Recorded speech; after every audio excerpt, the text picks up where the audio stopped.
ऐसे क्या देख रहे हो? क्या मैं राक्षसी लग रही हूँ?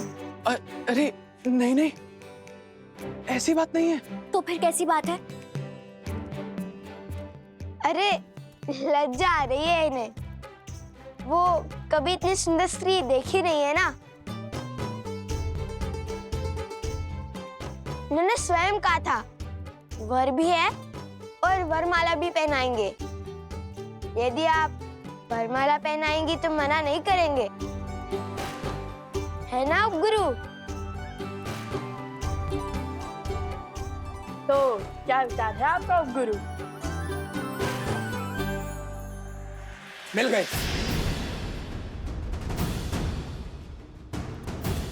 वर्णन जो दिया था उसके अनुसार यही वो चोर है। ले चलो इन्हें महाराज के पास।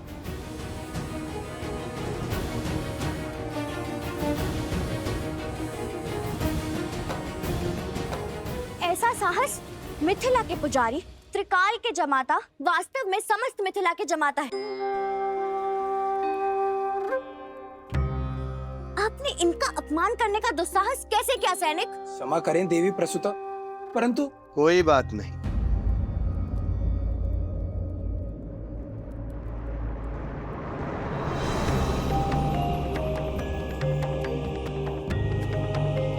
पिताश्री,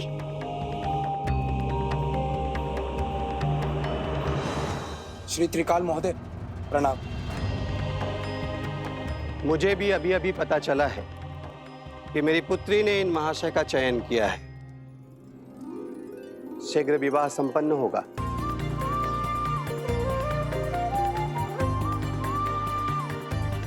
जाइए जाइए, उन तुनीर चोरों को कहीं और खोजिए सैनिक जी। अवश्य। अवश्य। पुत्री,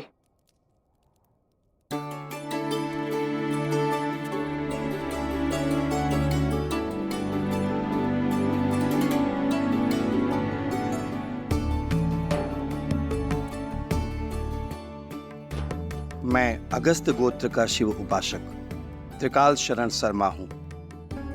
और ये मेरी पुत्री प्रसूता है। आप हमारे आवास पर अतिथि होकर पधारिए महाशय, और अपना परिचय दीजिए।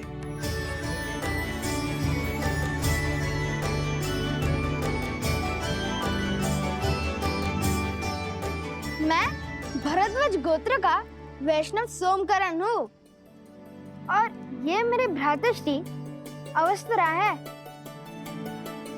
मैं उनकी ओर से अपने विवाह का क्षमा करें, अपनी ओर से इनके विवाह का प्रस्ताव। सुनो सुनो सुनो, मिथिला के जमाता अयोध्या के महाराज श्री रामचंद्र के स्वागत में कल प्रातःकाल भव्य उत्सव होगा। उसके पश्चात संसार भर से धनुर्धारी आके अपनी कला का प्रदर्शन करेंगे। अब सब शुभ होगा, और कल श्री राम से भेंट भी निश्चित है। हाँ भैया, कदाचित माता सीता भी उनके साथ हो।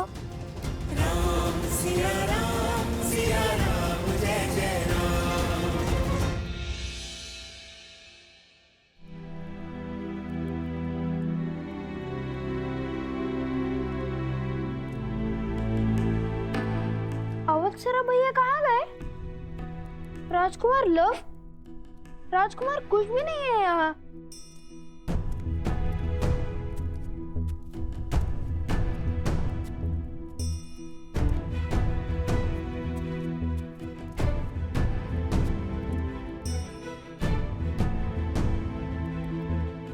कहाँ गए ये? मुझे सताने में क्या आनंद आता है सबको। माता!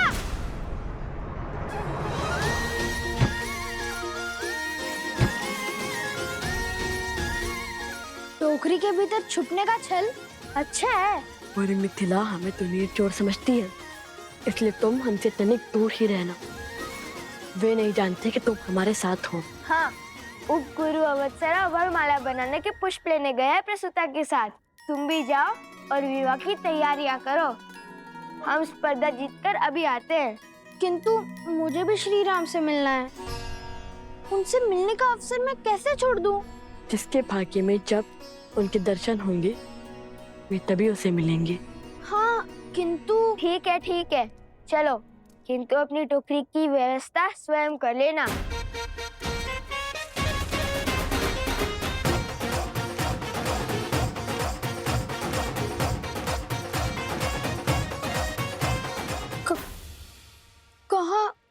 कहाँ है टोकरी? अरे यदि मुझे कोई पहचानता ही नहीं तो मुझे छुपने की क्या आवश्यकता है? मूर्ख बना गए मुझे।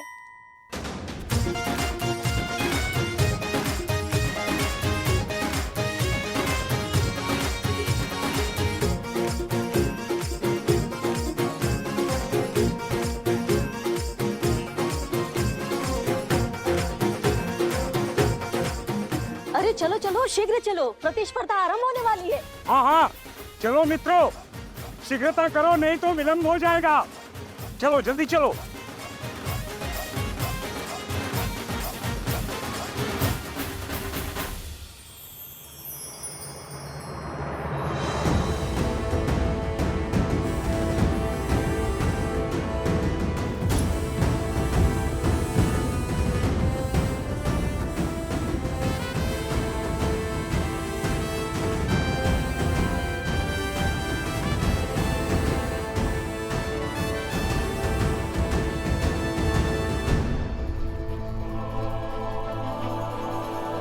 कदाचित किसी कुमार में सीता की बस एक झलक दिख जाए।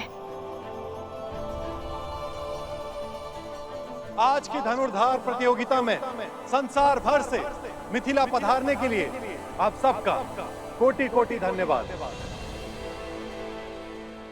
शीघ्र ही मिथिला नरेश की उपस्थिति में आप सबकी प्रतीक्षा का अंत होगा और स्पर्धा का आरंभ होगा। मिथिला नरेश महाराज जनक पधार रहे हैं। महाराज जनक जी, महाराज जनक जी, महाराज जनक जी, महाराज जनक जी, महाराज जनक जी, महाराज जनक जी।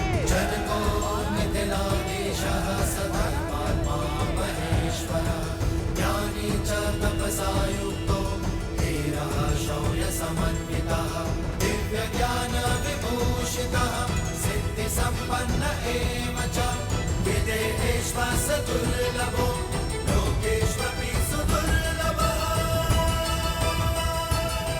और आज महाराज जनक के साथ ही मिथिला की पावन धरा पर मिथिला के जमाता, रावण के मर्दक कौशल नरेश, धर्मपरायण, मर्यादा पुरुषोत्तम श्री राम के पट पड़ रहे हैं। मर्यादा पुरुषोत्तम श्री राम की शयन।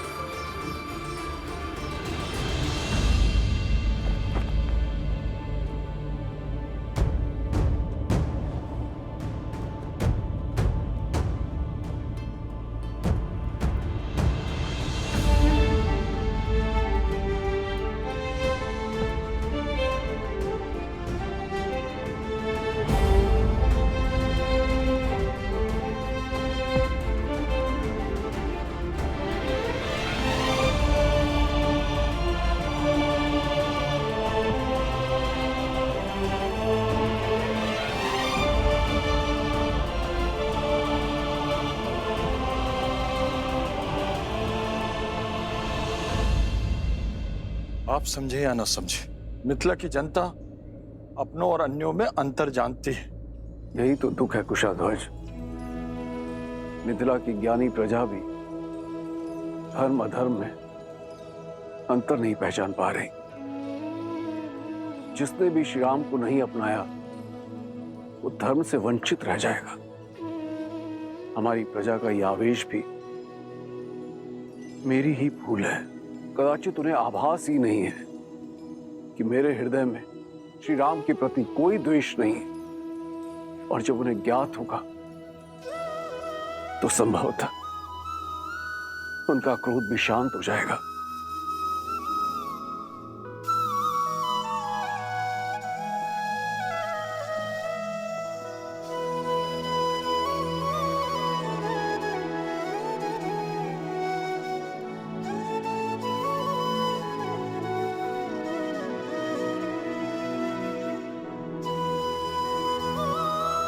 बोलो अयोध्या नरेश, मिथिला के जमाता सियावर रामचंद्र की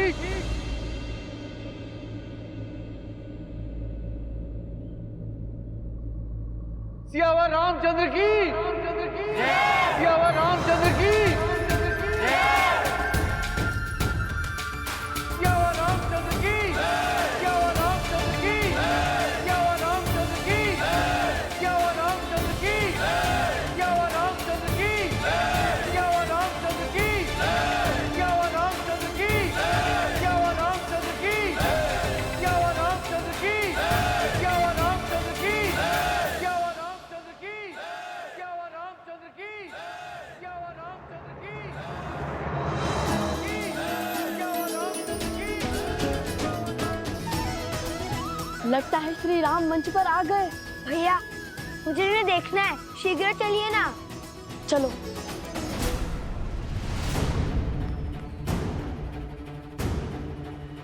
कैसे जाएं? मार्ग में बड़ी बाधाएं हैं। लगता है श्री राम को देखने की इच्छा पूरी नहीं होगी।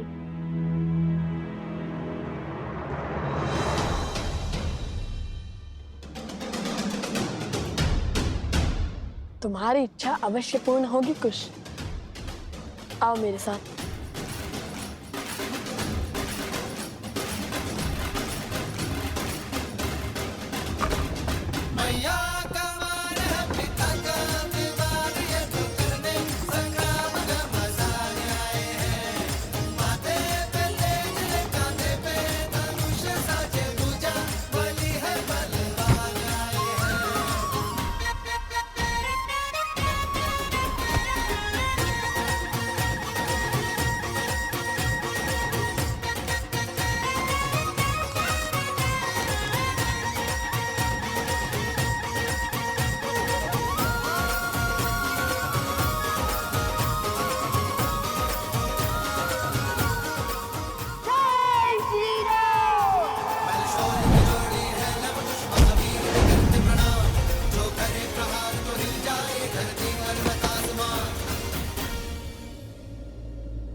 श्री राम।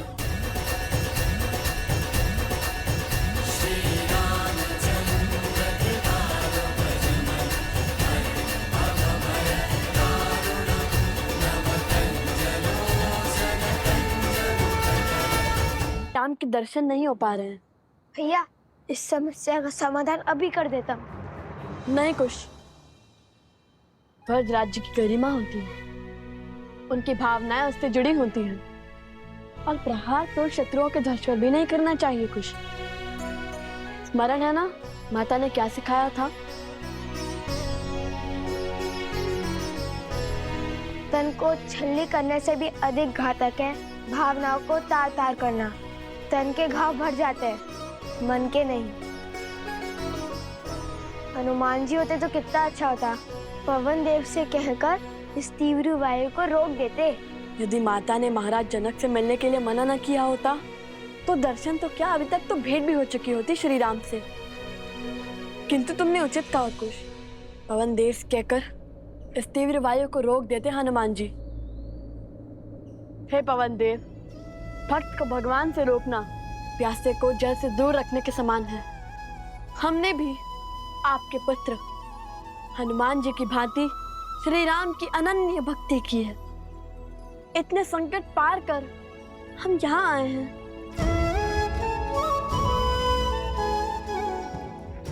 अब तो सहायता कीजिए ना। यदि हमारी भक्ति सच्ची है तो कृपया अपने वेग का थोड़ा कम करें और हमें केवल श्री राम के दर्शन का आनंद दे।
श्री राम श्री राम।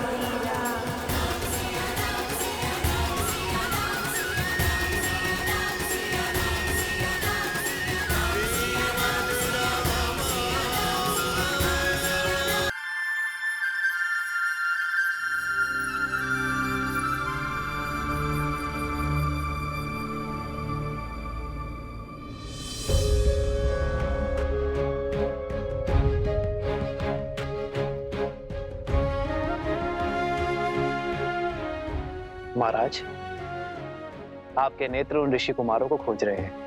हाँ श्री राम, उनके मिथिला में आने का प्रमाण तो मिल ही चुका है। वो तुनीर, अवश्य ही वो यहीं कहीं होंगे। फिर चिंता किस बात की? ऐसी प्रतिस्पर्धा कोई धनुर्धर नहीं छोड़ेगा। आप स्पर्धा का शुभारंभ कीजिए महाराज। वो बालक अवश्य भाग लेंगे। हम अवश्य भाग लेंगे कुश। प्रतियोगिता क्षेत्र में हमारे जाने पर रोक है, किंतु हमारे बाणों को तो नहीं। महाराज जनक ने प्रतिस्पर्धा के आरंभ का आदेश दे दिया है, तो पहली प्रतियोगिता है जो इस पक्षी को धरा पर ले आएगा वो होगा पहले चरण का विजेता।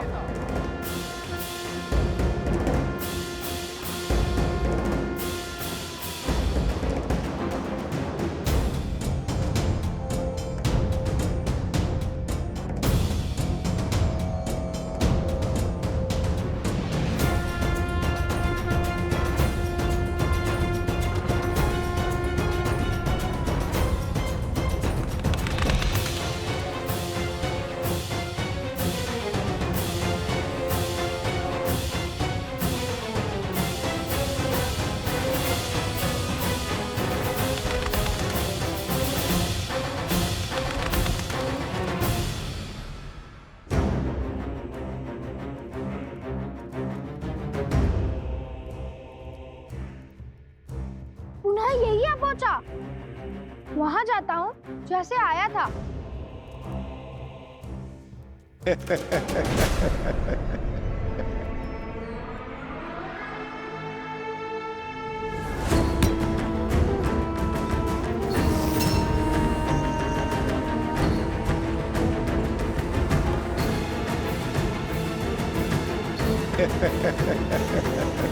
महाराज, इस पक्षी को नीचे लाने के लिए प्रतियोगी इस पर वार करेंगे, इसे मार देंगे। धर्म की रक्षा के लिए वध करना केवल देवताओं का कार्य है। आत्म सुरक्षा के लिए वध करना मनुष्य का कार्य है। भोजन के लिए वध करना पशुओं का कार्य है, किंतु केवल मनोरंजन के लिए या सामर्थ्य के प्रदर्शन के लिए वध करना केवल और केवल राक्षसों का कार्य है।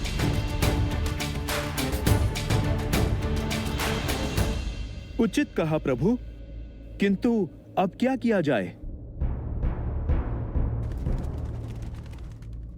इस पक्षी को बिना मारे भूमि पर लाना होगा। उसे आहत करना निषेध है। उचित कहा आपने श्री राम। मैं ये कैसे नहीं समझा। जिन ऋषि कुमारों की मुझे खोज है वो इस प्रतियोगिता में जीव हत्या कदापि नहीं करेंगे। भ्राता कुशाध्वज,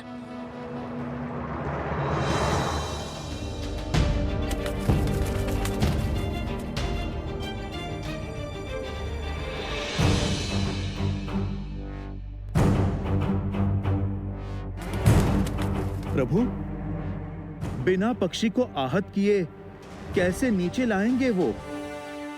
ये तो नन्हे बालक जान पड़ते हैं।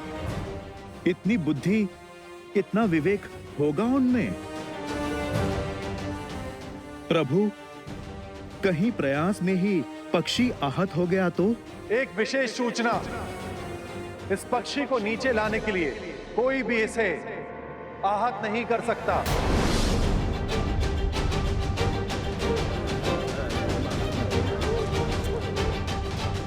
अरे बिना वार किए नीचे कैसे लाएंगे?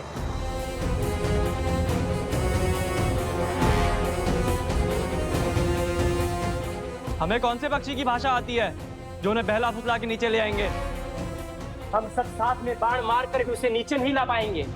असंभव है प्रतिस्पर्धा पूरी करना। महाराजा जनक हमारा अपमान करना चाहते हैं, इसीलिए इन्होंने असंभव शर्त रखी है।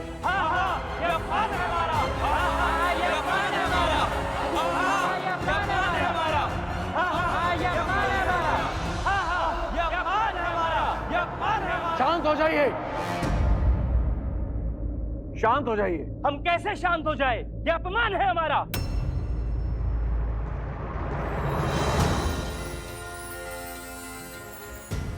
जय श्री राम। भैया वो देखिए, हनुमान जी, हनुमान जी। जय हनुमान, जय बजरंगबली। धन्य हो गए हम। पहले प्रभु श्री राम और अब हनुमान जी के भी दर्शन हो गए हमें। अब बस माता सीता के दर्शन हो जाए। राम नाम से सागर में पत्थर तैर गए महाशय, और आप कहते हैं बिना मारे पक्षी को नीचे लाना असंभव है। प्रतियोगिता का नियम है तो उसे पूरा करने वाला भी होगा, अन्यथा हार मान के अपने ध्वज को लज्जित करके आप चले जाइए यहां से।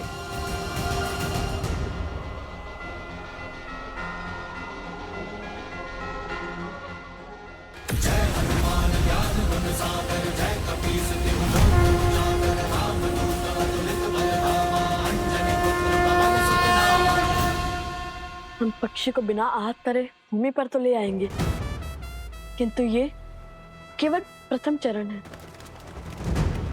और हमारे इस कार्य से महाराज जनक को भी ज्ञात हो जाएगा कि हम प्रतियोगिता क्षेत्र में आ चुके हैं। हाँ, उनके जान जाने में कोई समस्या नहीं है। समस्या तो प्रतियोगिता में भाग लेने से पहले उनसे मिलने में है। नहीं कुश, अभी प्रतियोगिता के कई चरण शेष हैं। यदि प्रतियोगिता पूर्ण होने से पहले प्रभु या महाराज जनक ने हमें पकड़ लिया तो माता के आदेश का उल्लंघन होगा। उन्होंने प्रतियोगिता पूर्ण होने से पहले महाराज जनक से ना मिलने का आदेश दिया था। तुम दोनों वहां स्पर्धा में भाग लेने के लिए जा रहे हो तो बाकी प्रतियोगियों से भिन्न नहीं रहना, क्योंकि यदि उन्हें ज्ञात हुआ कि तुम दोनों मिथिला नरेश को जानते हो तो बातें बनेंगी। अर्थात हर बार प्रतियोगिता जीतकर हमें अपना स्थान बदलना होगा जब तक प्रतियोगिता पूर्ण ना हो जाए। चलो पहले ये चरण तो जीत ले।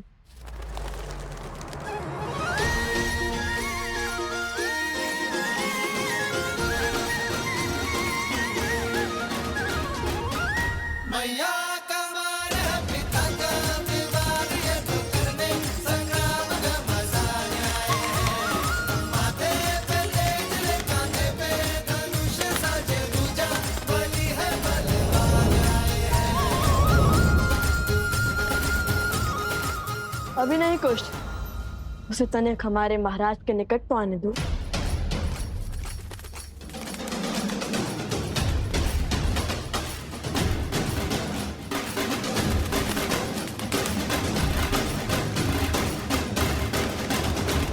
अब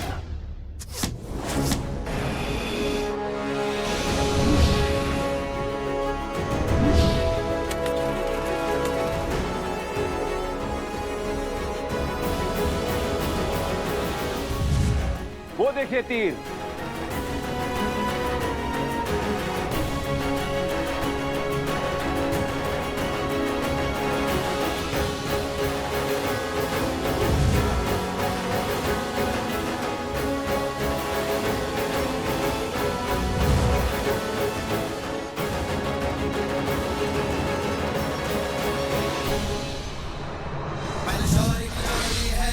महावीर भी करते प्रणाम, जो करे प्रहार तो हिल जाए धरती पर्वत आसमान। बलशौरी की जोड़ी है लव कुश महावीर भी करते प्रणाम, जो करे प्रहार तो हिल जाए धरती पर्वत आसमान। धनुष उठावे प्रत्यंचा जो करे बाण संधान, तो इनमें दिखे सीता का धीरज बल जैसे श्री राम। जाते राम की मर्यादा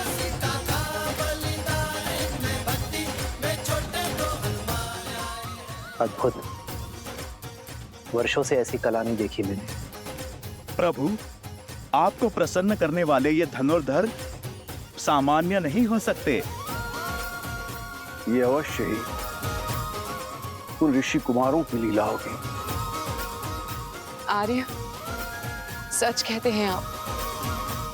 कुशध्वज, आप शीघ्र सैनिकों को उस ओर भेजिए। मुझे दोनों बालक चाहिए। ये तेजस्वी बालक किसी साधारण वंश के नहीं हो सकते। मेरा भी अनुमान यही है गुरुदेव। उनकी प्रतिभा निकट से देखने की इच्छा मेरी भी हो रही है महाराज, पर वो दोनों बालक है का? भला ये अपनी पहचान छुपाकर क्यों भाग ले रहे प्रतिभा बहनों में?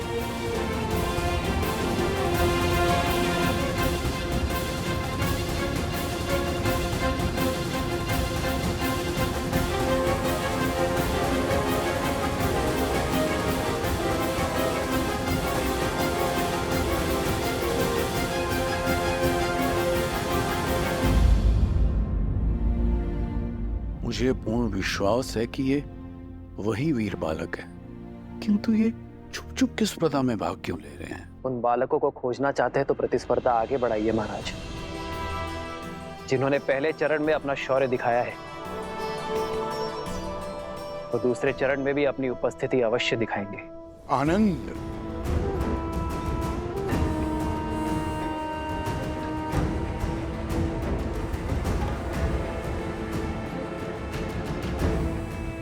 कोई बात नहीं। अभी कुछ देर में तुम्हारे मित्र प्रतिस्पर्धा जीत जाएंगे और तुम उनका सत्य सबके सामने उजागर करोगे। फिर हम दोनों उत्सव मनाएंगे।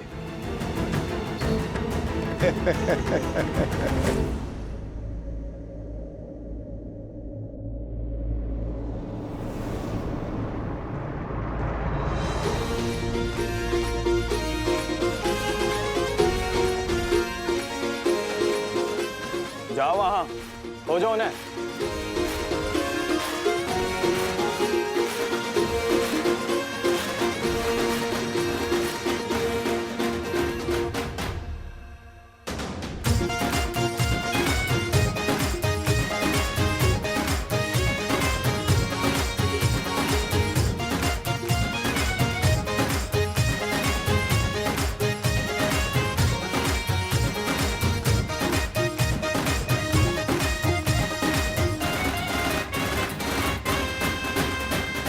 यदि माता के आदेश की बेड़ियां ना होती तो अब तक प्रभु श्री राम के आशीष पा चुके होते, कदाचित माता सीता के भी। माता ने प्रतियोगिता पूर्ण होने से पहले महाराज जनक के समक्ष न आने का आदेश इसलिए दिया था ताकि महाराज जनक को कोई पक्षपाती न समझे।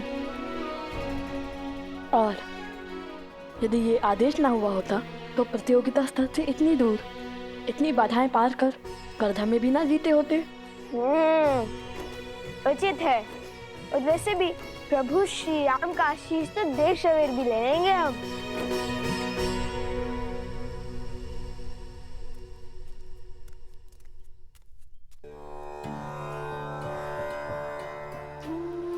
कितने सुंदर और अनोखे पुष्प हैं वन देवी। कहाँ से मिले? आश्रम के आसपास तो ऐसे पुष्प नहीं है। फाल्गु नदी से लौटते समय लवकुश लेकर आए थे। इतनी सुंदर और अद्वितीय माला बनाई, किंतु इतनी छोटी क्यों? ये मेरे आराध्य के लिए, जिनकी मूर्ति मैं सदा अपने साथ रखती हूँ। ये लवकुश भी ना जब सामने होते तो कोई ना कोई करतब कर मुझे चिंता में डाल देते हैं, और जब सामने नहीं होते तो किसी अनिष्ट का भय मेरी चिंता का कारण बन जाता है। तो सोचती हूँ किसी न किसी कार्य में अपना मन लगा लूं। आज भी न जाने कैसी चल रही होगी उनकी प्रतिस्पर्धा। कहीं माता उन्हें देखकर सत्य न जान गई हो। तो अब समय आ गया है इस प्रतियोगिता के दूसरे चरण का आरंभ करने का। देखते हैं इस चरण में कौन जीतता है, वो जो हमारे समक्ष हैं या वो जो गुप्त हैं, जिनके केवल बाण ही हमारे समक्ष हैं। श्री राम, लव कुश की प्रतिभा को देखते हुए ऐसा प्रतीत हो रहा है कि इस प्रतियोगिता के स्तर को बढ़ाना होगा। आपके क्या विचार हैं?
भूमि से जल और मन का पाप जब बाहर निकलता है तो उसके स्रोत को रोकना असंभव हो जाता है।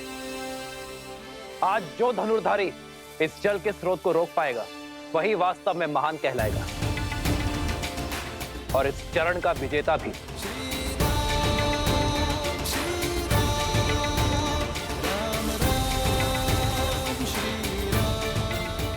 भूमि से निकले जल को रोकना कठिन होगा। अत्यंत कठिन कार्य है श्री राम। किसी भी भूमि से जल निकालना गुरु अपने शिष्य को अवश्य सिखाते हैं, किंतु धरा से निकलते जल को रोकना ये हर किसी के बस की बात नहीं है। वीरों को परख रहे हैं महाराज। परीक्षा इतनी सरल कैसे हो सकती है? देखते हैं उन ऋषि कुमारों ने विद्या सीखी है या नहीं।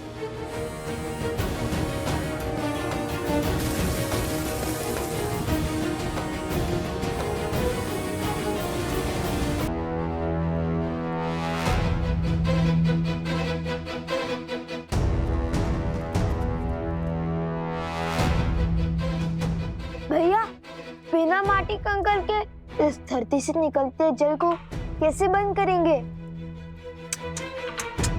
असंभव।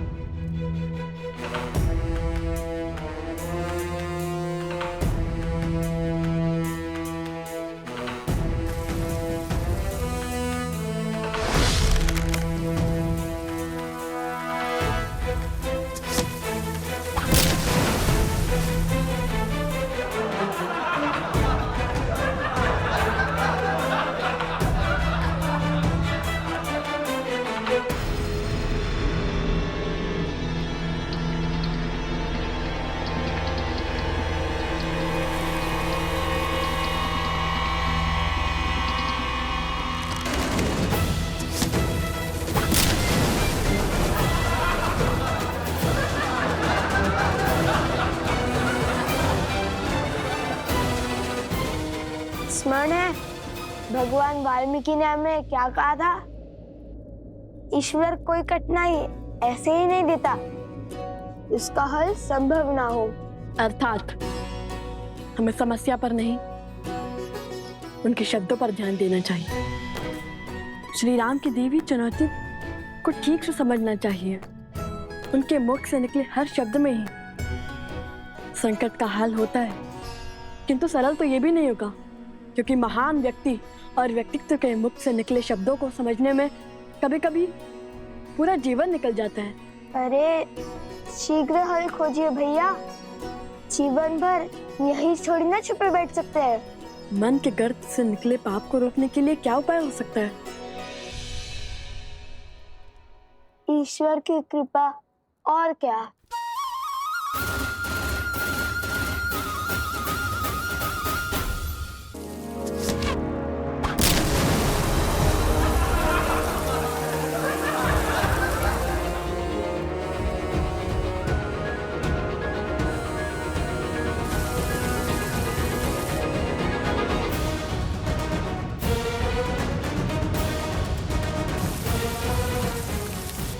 लो, मिल गया उपाय।